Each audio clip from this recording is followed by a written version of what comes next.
everybody. Welcome back to Eggs, the podcast. Today's special guest is Mike Snyder. Mike, thanks so much for joining us. Glad to be here, Ryan. Absolutely. Hey, let's, sort of start at the beginning. Let's talk a little bit about who you are, where you come from, and why we're visiting today. Well, who am I? I'm a retired Marine Corps lieutenant colonel who worked all across the world in public affairs and got into business, while being a Marine Corps reservist, and was very fortunate to have started and run several companies, including a marketing consulting firm for the past 14 years, where I've had the joy of working with hundreds of business owners all across the country from all categories. Into commercial real estate now, and just enjoying life in 2024. Yeah, no, that's awesome. Well, and it actually kind of maybe gives us a good place to start, which is it's relatively early in the year. We're taping this sort of mid-January.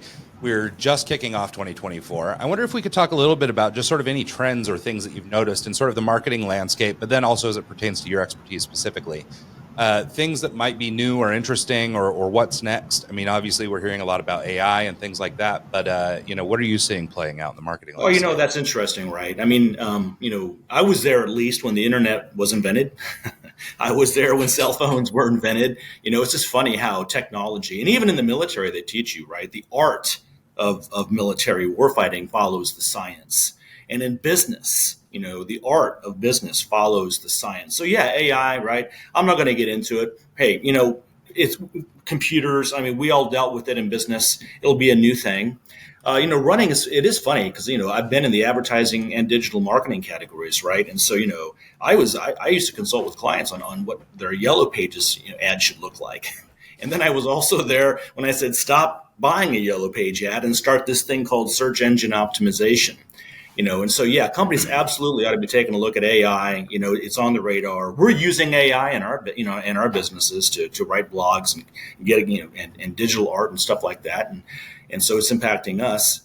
But really, I would just say at the beginning of any new year, the strong question for any business owner, any business executive, any business manager out there, anybody who wants to aspire to any of those positions, is how can we think strategically now that we've got 11 and a half months to go, rather than act tactically, because that's the tail wagging the dog, and AI is one of those tactical areas. Now, you might even, in a SWOT analysis, consider it a strategic opportunity or a strategic threat, in which case maybe it is strategic for you. But otherwise, it's just another tool like, PPC or social media. And those tools are endless, by the way. Yeah. No, I think that's actually a really great point. This idea of thinking strategically first and not acting tactically. I think especially as it pertains to things like AI or, in this case it's AI, but, any marketing flavor du jour, whatever the new thing is. People tend to jump on it whether they need it or not. And you saw this a lot with social media early on, right? Which is, we've got to get a 14-year-old to run Twitter for us because, by God, we have to be on Twitter. And so you saw a lot of people jump into the marketing space using a tool like a Twitter or a social media platform or whatever, name your platform.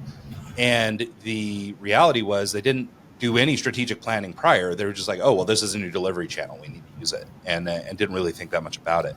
So I think that's a really, great thing to sort of point out or talk about is this idea of thinking strategically. Yeah. You mentioned the yellow page ads, and it took me back to forever ago because I used to actually have them. I would, people would actually change their business name to start with an A to be first on the list, and then pay for extra, an inch by an inch larger actual ad in the placement and 2 or 3 locations under different titles. That was the strategy back then. Now it's all almost online. Are there any niches that you specialize in? Anything that you would, I've heard that Google AdWords isn't the thing anymore. SEO isn't as important. Using AI to generate content and use that for your blog. Supposedly Google's found a way to actually determine that it's AI generated and not put it in search results. So it's a very fast changing landscape, and it's kind of like at the point, 2 years ago we were talking about SEO. What do we do now? What's the best approach? That's an interesting question, Mike. So, let me just say, first of all, I'm a business owner and I outsource a lot of my consulting, my professional services, right?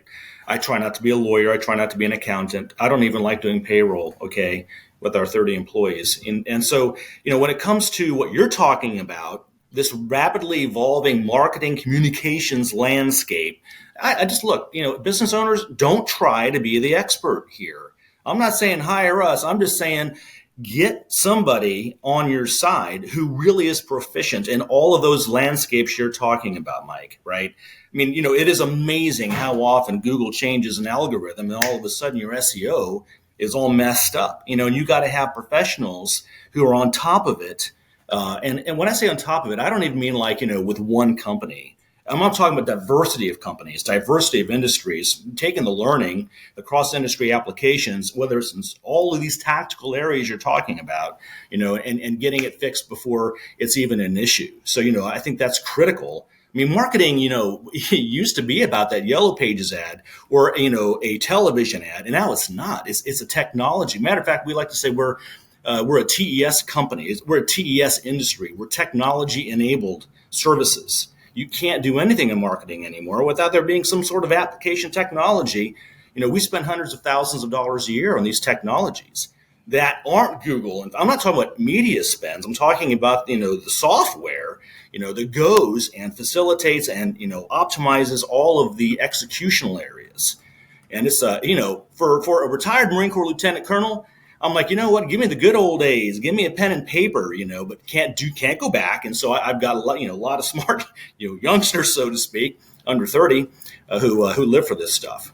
And so, they're almost software engineers, honestly. Well, what's interesting too is like with the rise of different technologies and sort of the rapid spread of these things. I mean, if you really were to just kind of map out the last 10 years in marketing, for example, I mean, there's, you've gone from a few players to just a gazillion players, right? And so now there's this saturation in the market.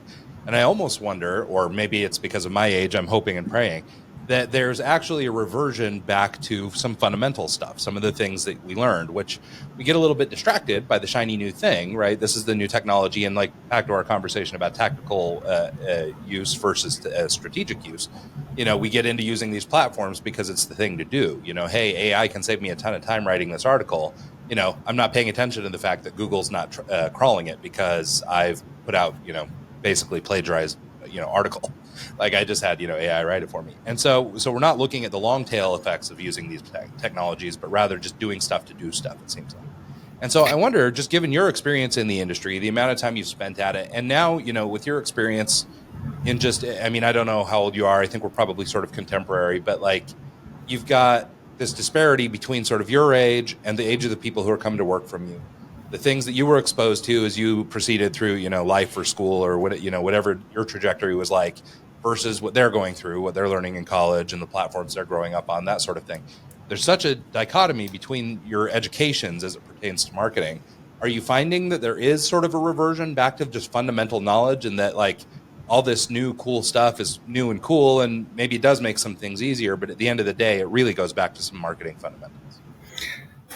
That's really fascinating. So I've got a daughter, and she just recently bought a record player. And now, she's spinning vinyl records, and orange is back, I think, in carpets. I mean, this looks like the 1960s and 70s out there, home decor. I wish I hadn't thrown away all my 80s clothing. So, yeah, things kind of come around. And some things never change, And so I'm classically trained in business, classically trained in marketing. Okay. And there's a difference between marketing and marketing communications.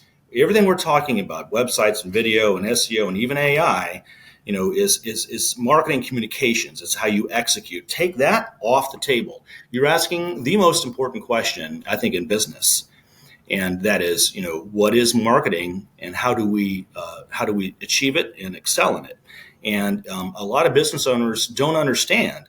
They think marketing is that website and everything else. I call that all that marketing jazz. When it comes to marketing, it's not. It is the number one operation in a business. It's literally, why does this business exist? What value are we creating that some customer out there perceives and will purchase at a profit to the shareholders? That's my preferred, and you'll see a lot of the great thinkers out there, they have definitions around that. That's the one I've glommed onto. And so when it comes to marketing, in businesses, it's like, okay, forget about what we did last year. This year, in the changing competitive marketplace, with changing consumers, whether in business, right, retail, consumers, whatever, they migrate, they move a little bit. How can we create value this year? And not just value, but differentiated value. I've worked with a lot of companies out there, and they don't know what they got. You know what I mean? They're talking about themselves like they were 1985. They've got so many opportunities to enhance their product, to upgrade their price. I believe in premium pricing. I don't believe in discount pricing unless you're an Aldi or something, and that's your strategy. But by addressing the value that you're creating and differentiate that value, you're going to have a long runway for the next couple of years, and what I like to call a moat around your business. So here's a challenge question for your listeners. Do you have a moat around your business filled with sharks with laser beams, or are you, in a bloody ocean, right? Yeah, no, I think that's a really great point. And actually, I just made a note here, this idea about understanding the value you're bringing and this idea of creating a moat. Actually, I think we could have a little bit longer form conversation on each of those. First of all, as it pertains to understanding value, I mean, obviously the big dogs, have some idea, or they've used metrics and figured out, where they should price point in a very scientific kind of way. But I think for a lot of small businesses, they either undervalue themselves, which is they don't understand what they're actually worth in a market, or they overvalue themselves, in which place there is no market for them. And so I wonder do you have any thoughts on just sort of recognizing your value or being able to look at it, outside of maybe just general comparison. I sell this widget, you sell that widget. We can kind of agree on a price. So let's go back classical. I want to give two tools to your listeners, and both of these tools have just one label, right? Positioning is the first one, and the second one is strategy. So, there's cheater tools. Look, I'm a retired Marine officer, and I got to tell you, that KISS principle, keep it simple, stupid, is all over marketing consulting in my world. It's like, I'm not here to make it more difficult. I'm here to simplify stuff. So when it comes to complicated topics like differentiation, let's just talk about two tools, positioning and strategy, right? And so positioning is fascinating. Just imagine an X and Y axis. Now I'll just take our company. We were a startup, in 2010, and we were in Wichita, Kansas, and we were an advertising agency. So our X and Y axes look like, advertising agency on the X and Wichita, Kansas on the Y. Woo! Do you think we were differentiated? No, because we had 20 competitors all around us. Okay, so what we did is we said, you know what? Nobody wants to hire an ad agency. Business owners don't even understand what ad agencies do. So let's relabel ourselves. Now, the insight here is just talk about yourself differently. So we became a new label on the x-axis. Instead of saying advertising agency, which was our, category, according to some government label, we described ourselves as an outsourced marketing department. And then we changed the y-axis, which used to be a geography, and we made it a behavioral or psychographic. We like to say make your x-axis product oriented and make your y-axis market oriented. So we started a label called entrepreneurially minded principles. Entrepreneurially minded principles. There's no rule on what your labels look like when it comes to your positioning analysis, right? And so when we changed our labels, it moved all of our competitors from us into what we call the death quadrant. Did we do anything different operationally? No. Now, what we did do, though, in our marketing, we differentiated ourselves and then we activated it in our marketing communications. So when we started talking differently, prospects, we started killing it in sales because we were talking differently. And Bob and Henry running an industrial firm, or a manufacturing firm would sit down and go, no one's talking like you guys. You guys are really making it simple for business owners to understand what you do. I don't have a marketing department. I want a marketing department, or at least the resources that come with that. How much does it cost? Let's go. Yeah. No, I love that. And I actually, even in my own business, this is something we've struggled with, this concept of differentiation. We run a subscription-based design agency that's designed to support agencies like yours or big marketing companies, big ad agencies, especially right now in a period of layoffs and things like this, where you're seeing a lot of people coming and going in these different fields, where basically we're a totally outsourced team with our own project management and our own design team and our own copywriting team. We're basically a little agency in a box. And you can strap us on, we always say, sort of like shark to pilot ship or pilot fish kind of relationship. So we'll be your little guy and we'll just glom onto you, and we're a little white label service, on the design front. So, but I mean, I've been doing this since 95, and it's taken us that long to figure out who we are really. Because until then, we've been every variety of creative agency, design agency, branding agency, blah, blah, blah, blah, blah. And, and we've tried all these different things. But the one thing I wanted to touch on is, how do you reinforce this change, I guess, across the company? So we're kind of a small organization. We're just like what we call a virtual agency. So we have a couple core people in the middle, and then we build out, big networks of freelance providers that help us with all the other stuff. And so that way we can bring in the appropriate expert for the appropriate job. And that's the way we've decided to model our business. But for somebody like you that's got, even 30 people in house, how do you take this change, going from, hey, we're an ad agency, or hey, we're a marketing agency, to now this entrepreneurial focused language, from the top down? How do you I guess, inject this new ethos into your people, or get them to talk about you in this new and exciting way? You are pivoting big time. And, you're going into the really hard stuff, which is managing people, and so I say, and there's a book where all this is, by the way, Ryan, the tools, the models, and all the resources. But one of the chapters, the final chapter in the book, is basically all about what you're talking about. And how do you get this change to happen, and who owns it? Well, who owns marketing, right? It's got to be the business owner or the president that is hired, to run the business. And that's who owns marketing, and that's who owns the culture. Now, look, I'm a servant leader. I believe in servant leadership, which is, you get people involved, and you let them have a say at the table, and, you seek their insight. At the same time, you know what I mean? Because Marines, you got to look at, I'm sorry, I can't talk about marketing and the Marine Corps separately. They're together because you're both trying to win, campaign and win, right? Mm-hmm. Using the tools that you got, tools that you don't even have. So, when it comes to Marine officers, they're supposed to know their people like their children, inside and out. And then you know what they got to do? They got to say, go assault that machine gun nest. Okay, so in business, it's the same thing. I'm going to know you inside and out. But at some point, I'm the boss, and this is what we're doing, period. And so when a case in point, and I've seen this a couple of times, oh my gosh, it's so fun to see this in action, because it's kind of scary and thrilling. Like, you got popcorn, you're watching a movie. How is this going to end? And so when we did our positioning redirection as, our company, we had people quit. Well, I don't want to be that. I want to be an ad agency. I want to have all these fanciful designs and make everything really pretty. And we said, no. We're not that. We're the marketing department for, companies that want straight business, but differentiated and somewhat creative, but not that way. And so people walk out the door.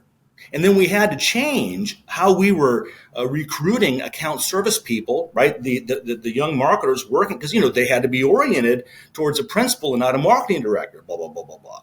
And so it did, change the way that we ran the human side of the business. And if they didn't like it, or if they didn't see themselves like that, well, there's the door, And so eventually, if there's going to be a hard turn in a business, and we've talked about positioning, we haven't talked about strategy yet.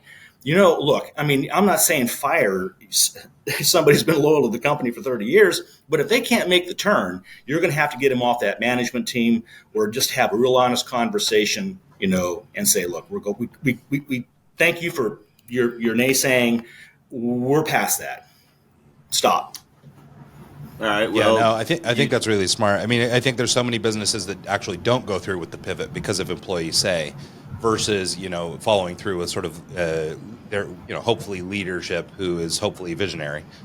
So they're if they're not willing to go along, it is obviously you don't want to fire people just for no good reason. But alignment is such a big part of a successful business that if you don't have that, then it's a problem. Yeah, there you go. It sounds good in a book, getting all the right people on the bus, getting all the right butts in the chairs, but it's really hard to do it. And to sustain that conviction culturally, for instance, right? Well, let's talk about culture for a second. So, most companies have lousy cultural documents. They have no cultural strategy. We got ours from Netflix years ago. It was a 120 page PowerPoint that we came across on how to maintain, an entrepreneurial culture in the face of growth, and to avoid chaos and creating too many rules, blah, blah, blah, blah, blah.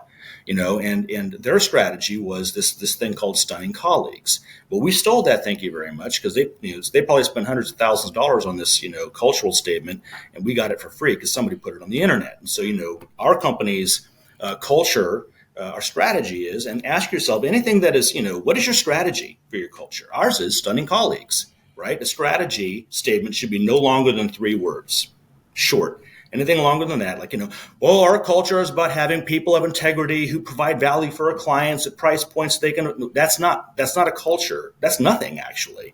It means you're in business.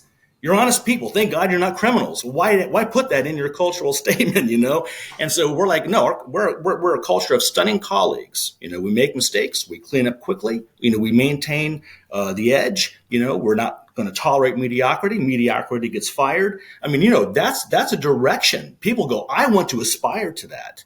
And so, part of, if you're going to have organizational change, you really need to have a cultural statement or a strategy that supports that. But that's complicated, and that may take some time to get to. Yeah. Sure.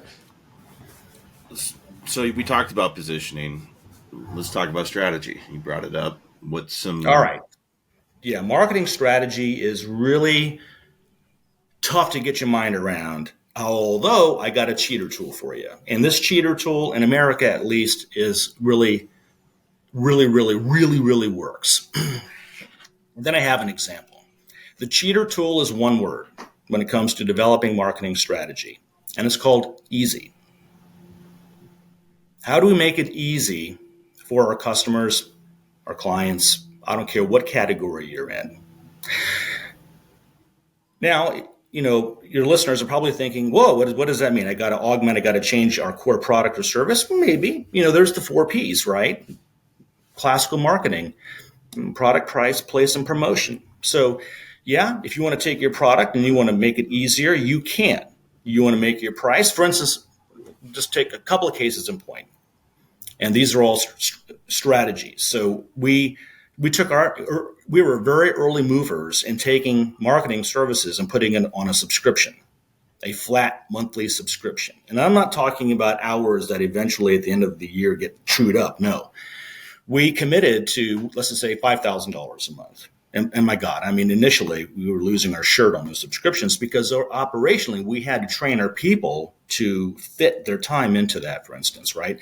That is a strategy underneath the pricing. Let's just go to promotions, right? Promotions is really how you talk about your company, how you communicate and messages to your audience. I'm going to use a manufacturing example. So I was working with this custom tool manufacturer, meaning, if you needed a tool, a custom cutting tool in your manufacturing company, my client would manufacture that for you. And he was going off one day, really capable company. And he's like, what? People just don't understand that if they go with our competitors, it's going to take them 3 months to get this custom cutting tool. We can get it to them in 3 weeks. I went, whoa. Stop the horses. It sounds to me like you are making this really easy for your customers and prospects, but you're not telling them. They weren't saying that. They were like, oh, we've got high quality tools, and we're competitively priced, because that's what everybody is saying. So really quickly, we went through the positioning analysis, right? We changed their labels as to how they communicate. Then we went out into the marketing communications. We developed a new tagline for them. Boom, boom, boom. From one meeting with this guy. And their tagline became 3 weeks, not 3 months. And all of a sudden, they had $1 million accounts targeted for years. Within 90 days, got a new account, $1 million account. And why? Because they used a cheater tool, thinking, if you will, how do we make it easier? They were already doing it. It wasn't anything they had to start doing. They were already doing it. Well, time, speed of production, right? And so speed became their communication platform, and they won just by changing the way they were talking about their company. And they had it in their pocket the entire time. They just don't know. A lot of times, folks just don't know what they got. Yeah, and I think that's true. And I can see that stuff. Yeah, no, I think that's true. And I think, especially that example is really good, because you do get kind of lost in a sea of marketing and advertising and stuff that always kind of looks the same, right? I mean, it's always stating the obvious, or I guess the expected, right? I mean, you're telling me you're good quality, but no, duh. If you're not good quality, what are we doing here? or if you're not, the best whatever, or that, if you can't do X, like, I mean, this is the whole thing that we're buying you for. Like, of course, like those are all the givens, but what can you do that is the thing, And so in this case, it was time, but I think it's really important to be able to uncover. Let me clarify one more thing on that. That's really important because you're kind of talking about tactics and kind of going back, to the good old days. So they were captive, and I know this is going to speak to a lot of your listeners. So their sales team was captive to purchasing managers. These large clients of theirs or prospects. They thought their customer was the purchasing manager because the purchasing manager would go out with an RFP, right? And so purchasing managers are concerned about cost. Not even speed necessarily. They're there to get the lowest cost. So when we came out with this new strategy called speed, we said to them, who does that talk to? And they said, well, that talks to the operations managers and maybe even the CEOs or presidents. I said, well, do you have a communications program for them? Well, not really, no. But I mean, we've got emails. I mean, we've been communicating with the purchasing managers. I said, well, start talking to those people. And we even included a direct mail. We started sending letters because, they open letters. They may not get the email, but emails and letters. And that's how we had to turn their communications program around based on that new strategy. But I just thought that was brilliant. I mean, look, it's a collaborative. A Harvard study said 3 people make a genius. Take any 3 people off the street, and they can pass the Mensa test, the genius test. And so you get a diversified team in a room, meaning like the marketing partner, the principal, maybe an employee, and some really brilliant things can happen very quickly. Yeah, so I'd like to circle back to some of the discussion we had earlier about creating a moat, and I think that this might help with some of our positioning talk and these other things we're talking about now, which is building this moat and finding your competitive difference, right? In the case of the example you just gave, maybe their competitive moat is this ability to deliver their product so much more quickly than other people. But if you've got, something that's sort of common in the market, or if you are, are looking for a way to differentiate, do you have any tools or ideas that might help people specifically with that differentiation or standing out? It's so funny, right? Let me just, I buy professional services. So I've been telling my law firm, a very large law firm, like, you know what? I want to buy a lot of stuff from you. I just don't know what to buy. I'm sure that my business has all kinds of legal needs, And so, and I said, I think I need to have my contracts reviewed. I need to have some estate planning done. I think I need to have, this, that, and the other looked at. And here's how I want to do it. I want to do it, over a year or 2. I want to pay you guys a set fee because I can't be talking to you guys and then get a, 5-figure bill up just wantonly. Can you devise a program for me? Now, it's a rare prospect or customer that will be that candid with a provider, right? And so I'm talking about something really critical here, and that is just strategic listening. You could say listening, but most of the times we listen to talk.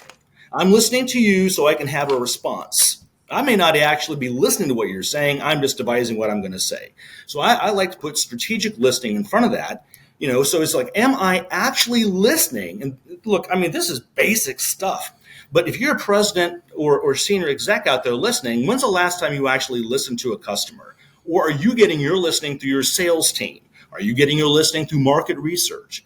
Just go talk to a real human and say, how aren't we servicing you? Or in this category that we're in, whatever category you're in, what is lacking? What should our entire category be providing that we're not? Like that law firm example I gave you. Heck, I'm an enlightened consumer, so I actually try to give businesses the benefit of the doubt. Like we use an HRO, and we're a PEO, outsourced HR management, and all that stuff. And I have gone to them, and I'm like, hey, do you have any online tool, so we can organize our HR online? No, we don't have that. Hey, do you have any kind of interview package that would help us? No, we don't really have that. We just do payroll and HR management. Well, I go, well, don't you have any of the other stuff? That surrounds HR. I asked our law firm, can we have an online portal with all the documents? Because I got to find my articles of incorporation. Where is it? W-9, no, we don't do that. So, if you're listening, and a lot of times the advantage in differentiation is making it easy for your customers by providing some of these basic, associated services, and it doesn't have to be expensive or hard. Listen to your audience and give the people what they want. I Really? think Is that hard? I think the kind of what it's breaking down to is just the whole communication process. I think we live in an age where, even dating, it doesn't involve communicating anymore. It involves swiping and reading profiles and deciding beforehand and biased judgments before you even meet the person and have a conversation. You're the face to face and actually talking to people and having a conversation, and you're listening, like actually listening, not listening to try and come back instantly. I think that's a lost art. I think people don't really have that skill anymore, and I think it has a lot to do with the online community aspect of things and the short attention spans of people these days. And so I think let's right, or Mike, I want to pound that home real quick, okay? Because you're right, and that is people are busy. So it's really fascinating because the enemy of easy is busy. Okay, the business owner is busy, and because they're busy, it's very difficult for them to slow down and think easy.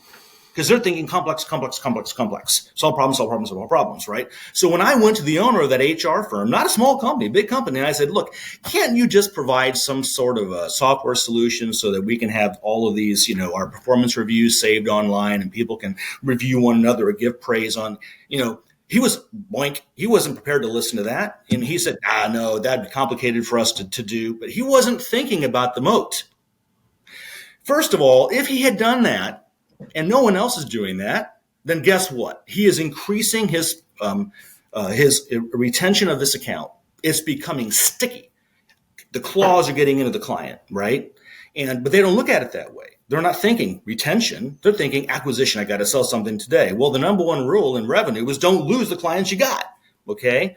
And then also, it may be a small thing, but in America, where we have first world problems, and I got employees and managers on my butt who want an online, solution, I'm willing to pay for it. So I even told him, I said, I will pay you more money. Just tell me how much I got to pay you. Isn't that amazing? So premium price point, client retention, client delight. And he said no. And I'm not the only company out there. God, every company needs an HR management software. And HROs are. No, it's true. And I think like Mike's saying about just communication in general and being a lost art, I think is right too. Is just that we've crafted this society, and it's funny that we're hitting busy so hard, because I think a lot of us are busy, but it's like artificial busy. We're not busy with real stuff. We're busy with Instagram. We're busy with social media. We're busy with all the conveniences that technology has brought us. Has actually made everything so easy individually that collectively it's very busy. And so we're caught up doing a lot of stuff. Maybe Mr. CEO is busy. Maybe he's got to get to the bank and he's got to talk to the financiers or the investors, or, maybe he legitimately has stuff. But you're run of the mill, small business owner, who is wearing a lot of hats and doing a lot of stuff, can be easily overwhelmed with all this stuff, So there's a little bit of like an artificial busyness. Also, I think we, also to Mike's point, are crafting a society where we communicate in little bits and bytes, and we try and be clever, and we're just, we're too busy thinking about the response before we, even hear the question.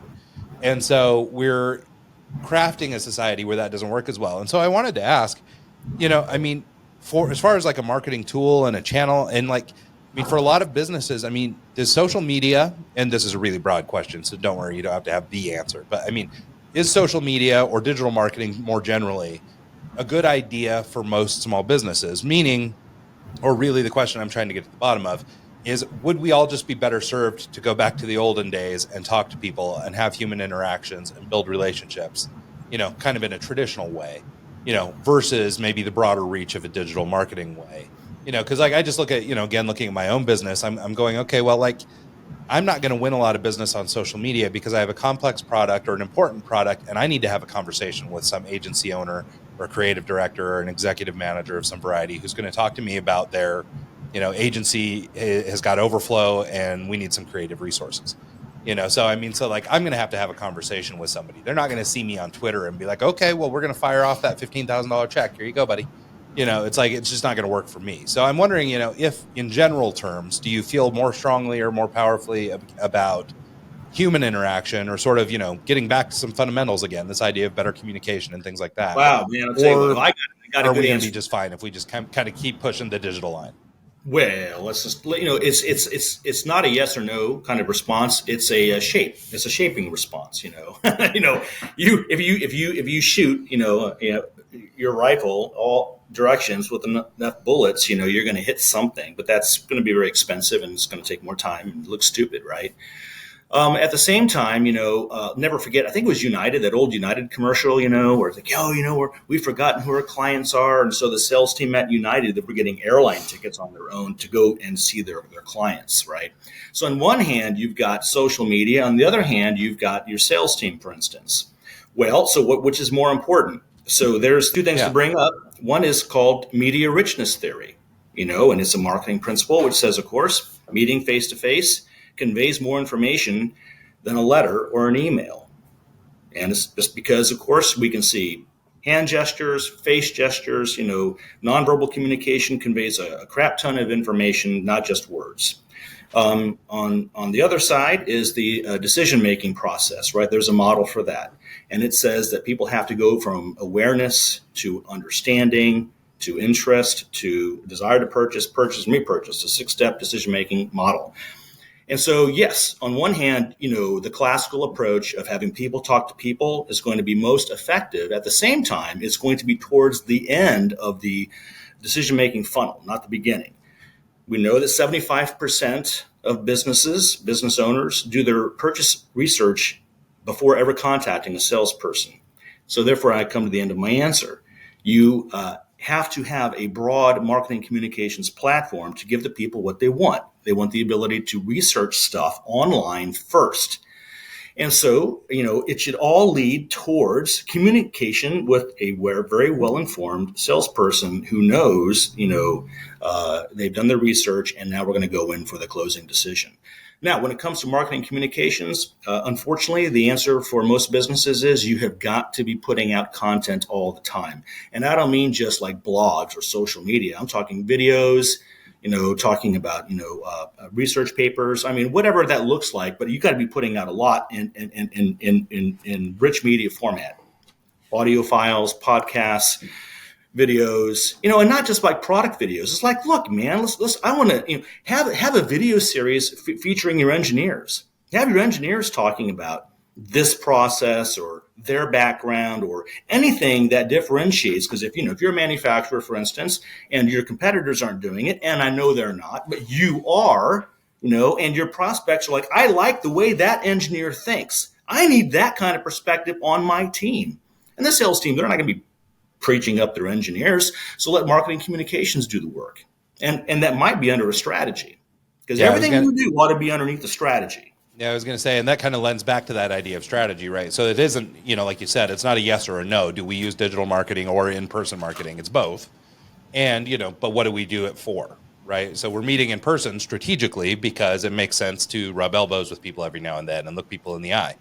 Where we also can use marketing channels, Twitter's, Facebook, so social media or whatever, to share content, but not content for content's sake, rather content that feeds a strategy. So we want to show how great our engineering team is, or we want to humanize our back end people who you don't really see, or we want any of those things. I was actually going to say something about that, Ryan, because creating content for content's sake is a huge pet peeve of mine. There's a banking institution that I follow here locally. It's a local, smaller kind of, credit union kind of thing. And they'll walk up to their tellers and do a TikTok dance. And it's like, how is that serving me as a customer? How is that helping me learn about your home equity loan, your whatever services you provide? That kind of marketing drives me nuts. Well, and what's worse is it could actually be working against you, right? In your case, you're turned off by this. And so getting that message, I mean, you might look at that and go, God, these guys aren't very professional. I mean, can I trust them with my home equity loan? It could actually work to their detriment if they're not actually, pursuing a strategy that makes sense. Yeah. So, and if go ahead. As a marketing guy, I can tell you, so I would hope I love your example, right? Because you're talking about a tactic that, outside of strategy doesn't make sense. But if I were to go to their XY axis and their product, look, they offer banking products, right? So let's just say that there's no real differentiation there. So the differentiation in their products on their product axis could be, the label could be likability, the likable bank, the bank people like, the place people like to bank at, likability, like. Now, the tactical execution of a strategy of likability is that TikTok-like thing. But at least they can communicate that, and hopefully it's uniform. It's broad. They're executing against a likability strategy broadly, so it wouldn't be as weird as just seeing this. What the heck? Well, and to that end, right? I mean, if the company was supporting that all the way through, right? So again, back to our strategy and our positioning conversations. I mean, if they're positioned as the company who's likable and a little bit silly, and their commercials or the ads that they put out are a little tongue in cheek or whatever, and it fits the personality of the brand, well, then it doesn't seem odd at all. It won't bump you.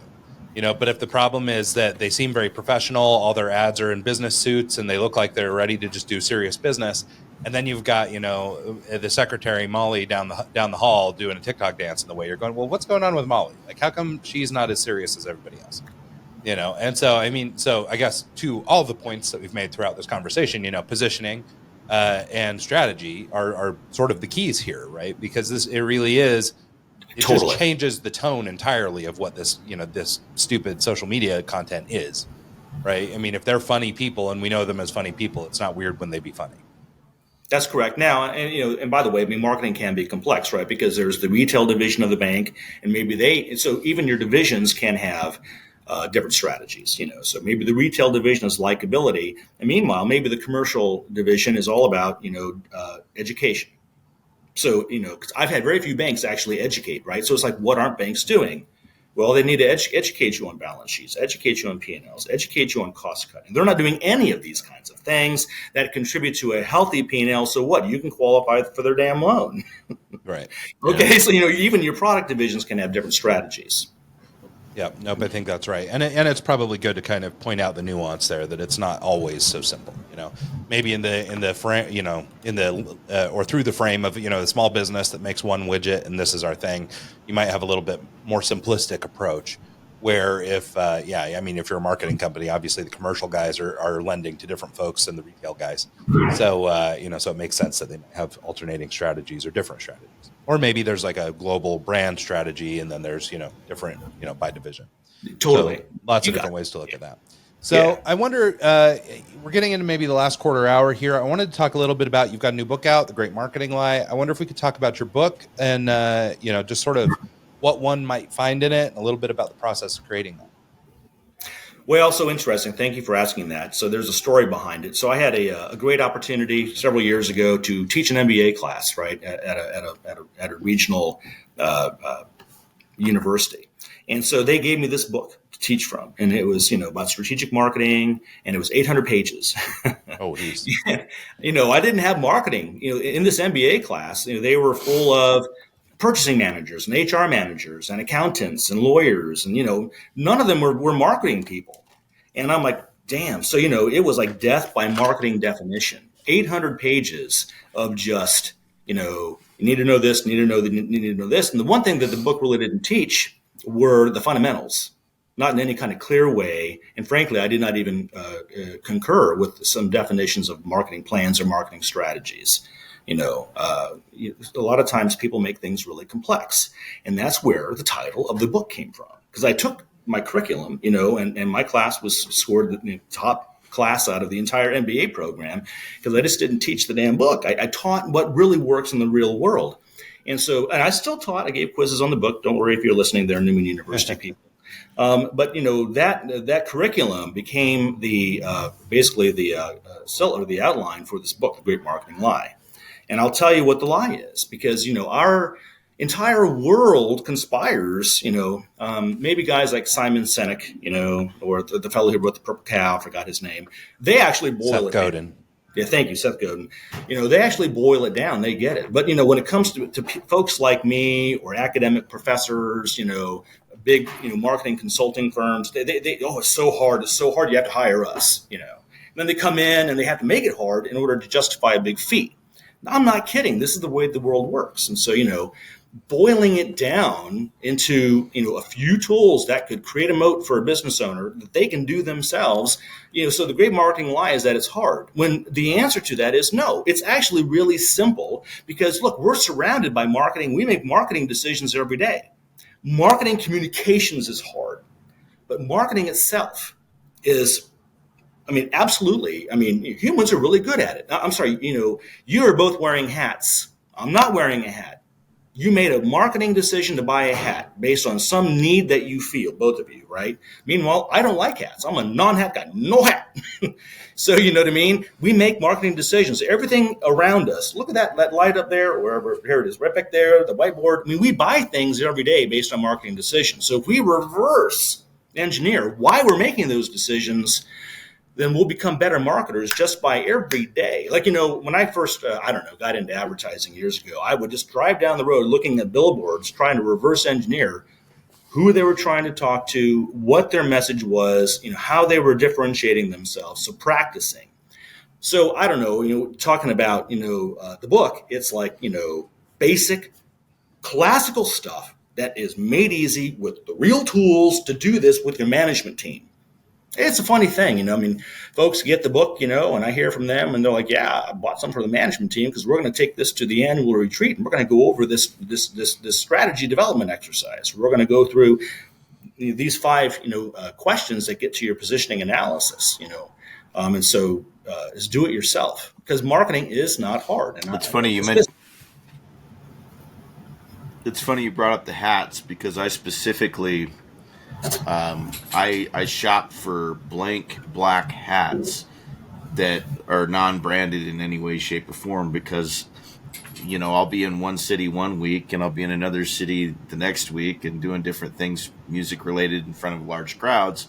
I didn't want to be in San Francisco repping a Seahawks hat, you know what I mean? That kind of thing. It's like I wanted to be neutral in different areas, and so I always go for black non-branded hats.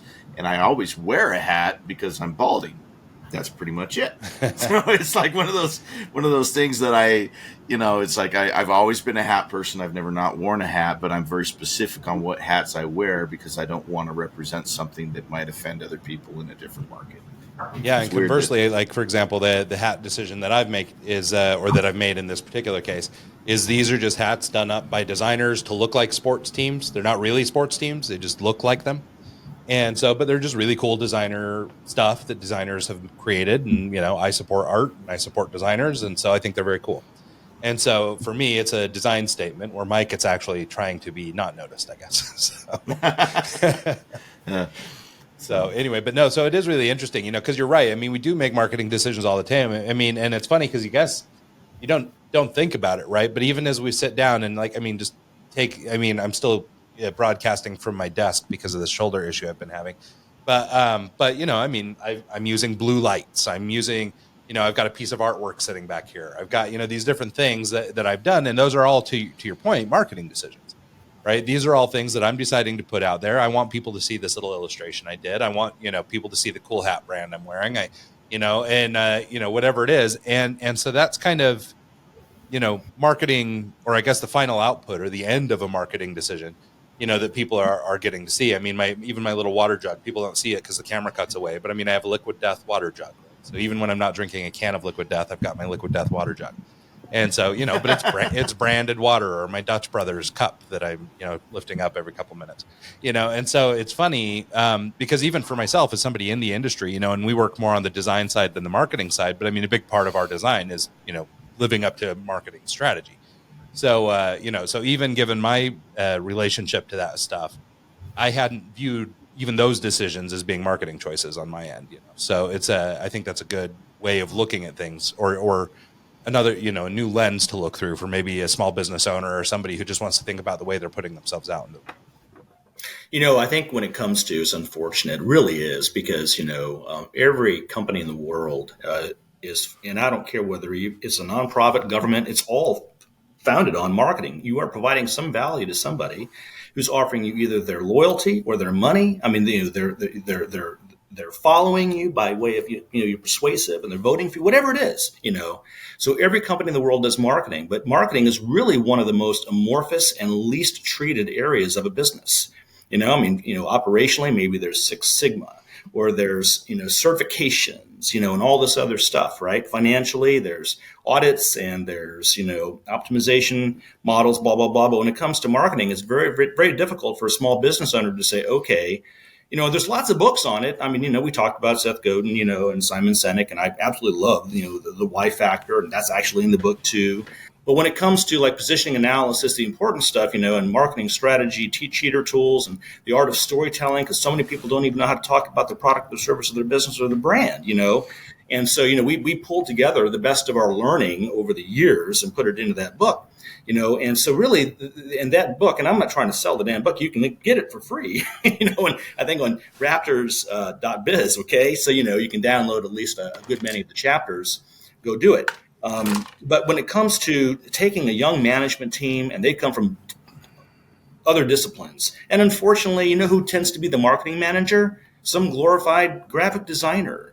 Dude, it, okay? And you do great design, or you can do some website and some design, or maybe just, we call them unicorns, but they're not strategic thinkers. They're not going to get in management's face. They're not going to say, look, we are leaving money on the table because we need to augment our product, or we need to do things differently around here. They're not going to be that kind of voice. Yeah. And so, you throw a book, which is really a roadmap to get a moat. When we talk about that, get a moat in your business, and it may take 3 to 5 years. Would it be nice to actually have, here's our roadmap in our marketing to execute over the next 3 to 5 years, and we're going to be winning incrementally. And by the end of that period of time, there's a moat. You need a moat. Yeah. And where's the well, book for and that? I think it's a good point, right?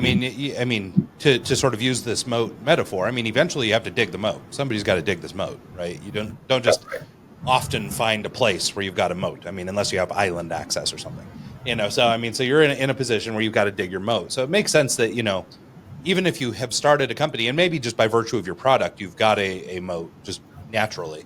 But for a lot of businesses, they don't.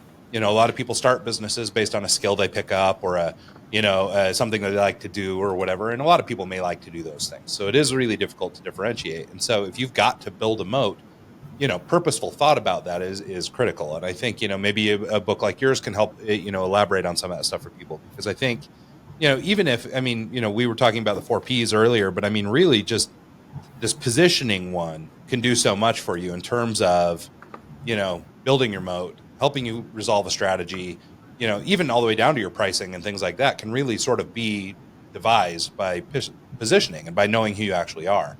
And you said it just moments ago, but the reality is a lot of small business owners don't even really know who they are. They don't know what they do or who they do it for. They started a business because they like a thing, or they build a widget because they had access to a buddy in China or whatever. And they don't even really think about who they are or what they do.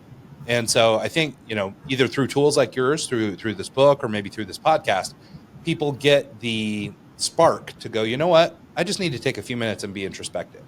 And to Mike's point earlier about sort of the social media environment, the world we're living in, I think it is harder to convince ourselves to take the time for ourselves to do these kinds of exercises, because I think a lot of us feel like we're busy and we need to just keep moving.